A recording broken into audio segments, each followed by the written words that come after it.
Good evening, everyone. For Telesur English, I'm Sarah Bagan in Caracas, Venezuela. Starting with our top story tonight, Alexis Tsipras, the leader of anti-austerity party Syriza, was sworn in as Greek Prime Minister. Tsipras broke with tradition by taking a civil instead of a religious oath, pledging to always serve the interests of the Greek people. The leftist plan to challenge the multi-billion EU-IMF bailout, which they say has sparked a humanitarian crisis in Greece. Syriza's victory could also inspire other anti-austerity parties in Europe, including Spain's Podemos, which has topped several opinion polls and is seeking a majority in the Spanish election due in November. The leader of Spain's Podemos party, Pablo Iglesias, hailed the victory by its Greek left-wing ally Syriza.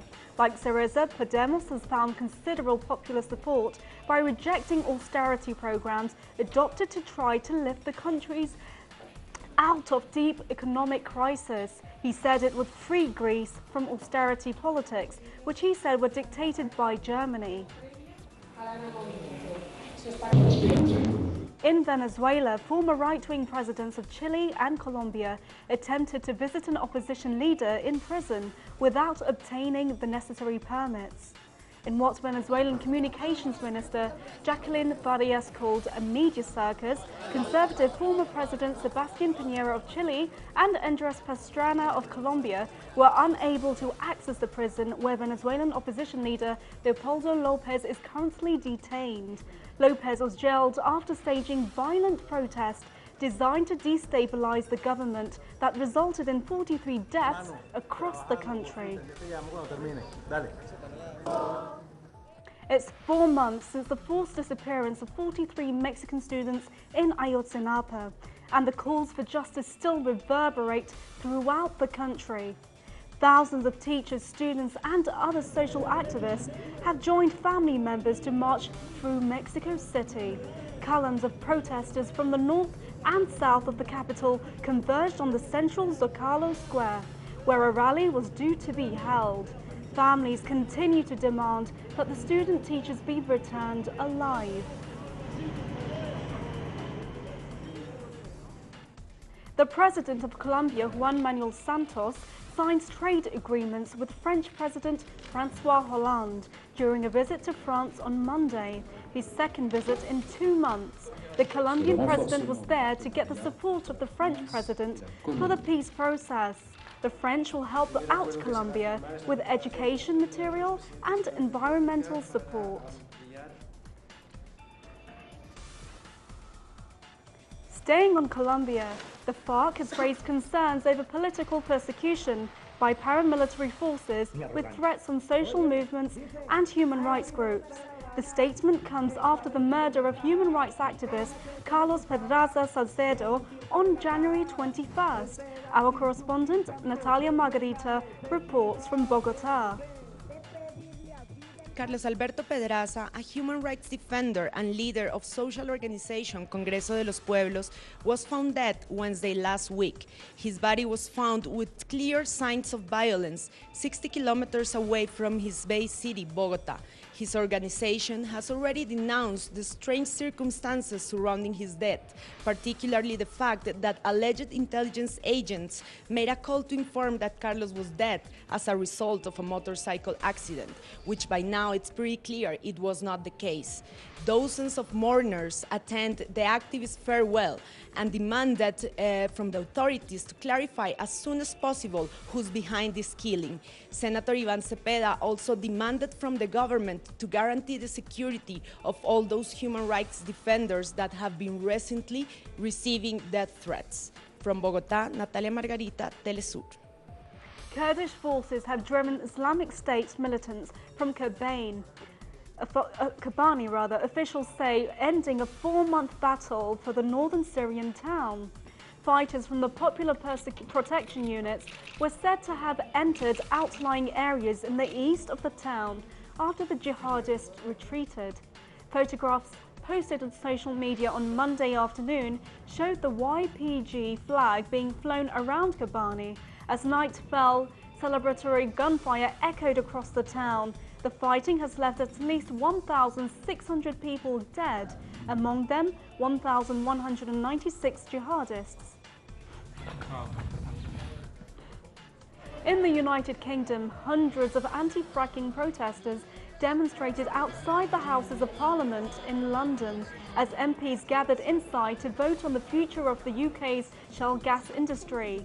The activists organised an emergency rally to contest the government's infrastructure bill, which could see landowners stripped of their right to prevent fracking beneath their homes. Human rights advocate Bianca Jagger addressed supporters at the event. Why is it that this government is willing to sell us down the river and doesn't care about how it will affect our way of life, our environment, our water sources and the air that we breathe? In the United States, an off-duty Home Depot employee entered a store and shot his supervisor before killing himself in Manhattan yesterday. The suspect fired 3 shots after asking his supervisor if a specific co-worker was on shift. Both men died from their gunshot wounds at the scene. The suspect's identity is yet to be made public by authorities.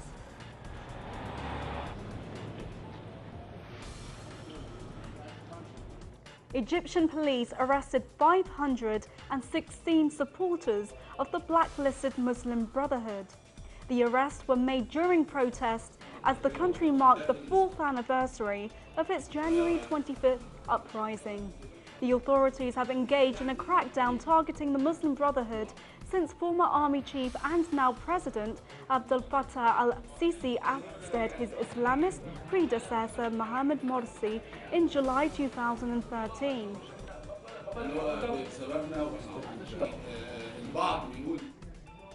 The Iraqi army, supported by pro-government militia, launched a military operation to retake positions held by the Islamic State group near the village of Sharwin in Diyala province, north of the capital Baghdad. The militants now hold about a third of both Iraq and neighbouring Syria in its self-declared caliphate.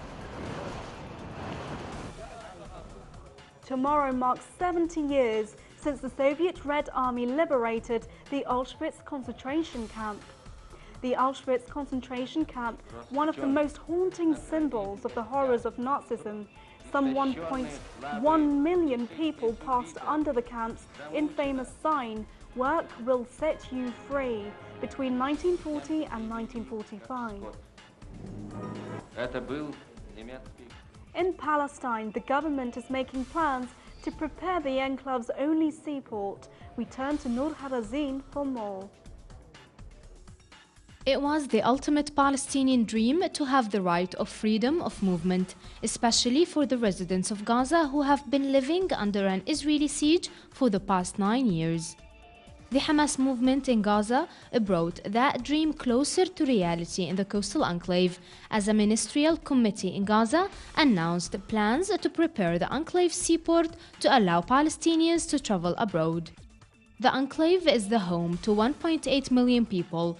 Its only getaway to the world not controlled by Israel is the Rafah border with Egypt, which has been basically closed since late October. The port in Gaza City is currently restricted to fishers, whom Israel only allowed to fish up to a maximum of 6 nautical miles from the shore. Opening a port was one of the main Palestinian demands, tabled during negotiations with Israel to firm up a truce agreement which ended a 51-day war in July and August. But the negotiations failed to get off the ground and the demand was never tabled. Noor Harazin, Telesu TV, Gaza. In Spain, the discovery of a coffin has brought hope of locating the tomb of writer Miguel Cervantes. Parts of a coffin engraved with the initials MC have been found during archaeological researches in the crypt of a Madrid convent.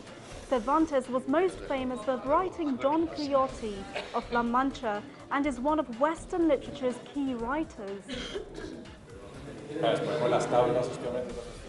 More on these and other stories on our website, telesortv.net/English. For Telesor English, I'm Sarah Bagan. Good night.